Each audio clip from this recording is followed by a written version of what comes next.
Talk about frigidity. It is Arctic-like.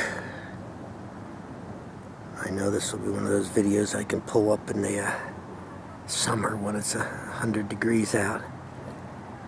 We're on the brink of a snow event. A snow event.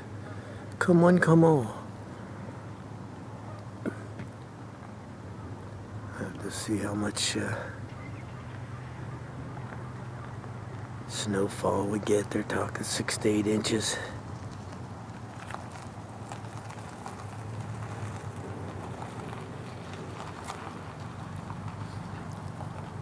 I don't know if this will cause any docks to rise up. I think most people have bubblers now, but back in the day, a freeze like this would get the piling standing on end.